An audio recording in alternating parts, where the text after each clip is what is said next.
ho aminareo hatrany ry havako ny fahasoavan'i Jesosy Kristy Tompontsika.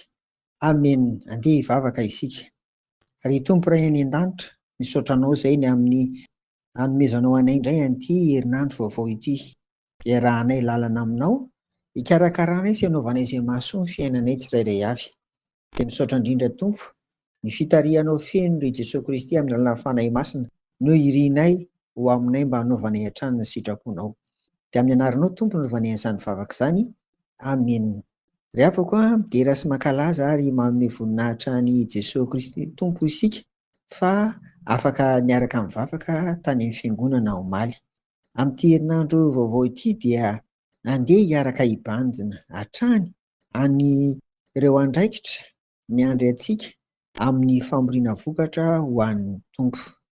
Hovakiana amin'ny anaran'i Jesosy ary ny Jaona toko voalohany, 2:7 ka hatramin'ny 2:12. Vaky toy izao izay teo amin'ny anaran'i Jesosy izany. Andrea, rahalahin'i Simona Petera no anankiray tamin'izy roalahy izay nandre ny tenin'i Jaona ka nanaraka an'i Jesosy.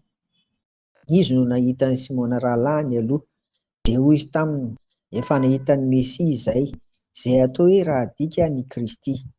Dia nitondra azy ho any amin'i Jesosy izy, ary noho ny nijery azy Jesosy dia hoy izy, ianao Simona zanaky Jaona, ianao atao hoe Kefasy, izay atao hoe rahadika Petera.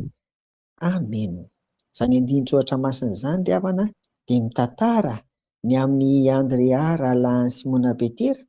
Rehefa nahita an'izay nitoeran'i Jesosy izy dia nitondra an'i Petera ho any amin'i Jesosy kosa indray. Hitantsika eto ilay fomba nitondrany Andrea ny Petera rahalahiny tany amin'i Jesosy.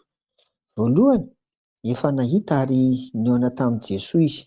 Zava-dehibe io fihaonana amin'i Jesosy ry havana, fa raha tsy nihaona ara-panahy tamin'ny Tompo isika, izao sy ianao, dia sady tsy taitra no tsy dia rototra akory ny taona ny hafa ho an'i Jesosy. Faharoa, fitiavan'ny rahalahiny mba hahita an'i Jesosy koa no antony nitondrany an'i Simona ho eo amin'ny Tompo. Tena ilaintsika amin'izao fotoana izao ny tahaka an'izany satria io ny endrik'ilay hoe manangona vokatra ho an'ny Tompo. Ry havako, ho eto amin'i Jesosy ary ny akaiky anao, ho eto amin'i Jesosy koa ireo manodidina anao. Toizantsika rapitro izy ity ry havana, koa dia mahereza amin'ny anaran'i Jesosy. Amen. Mivavaka isika. Misaotra anao izay Tompo amin'izao fiandohan'ny herinandro izao. Misaotra anao izay fa afaka mandinika hatrany ny amin'izay fomba hoentinay mitaona ny hafa ho anao. Koa dia tantany sy vimbiana izay mba havita manangona vokatra betsaka tokoa ka tsy handalo fotsiny ity volan'ity Tompo. Fa mba hisy olona voataona anay ho anao any, irianay sy angatahanay amin'ny anaran'i Jesosy izany. Ary dia apetraka aminao ity herinandro ity mba ho herinandro andraisanay hatrany ny fitena sy ny fahasoavanao Tompo, ary mba hamalino vavaka amin'izay efa nataonay hatramin'ny ela ihany koa. Angatahanay amin'ny anaran'i Jesosy koa izany vavaka izany. Amen. Ho aminareo hatrany ny fiadanan'i Jesosy ry havako. Amen.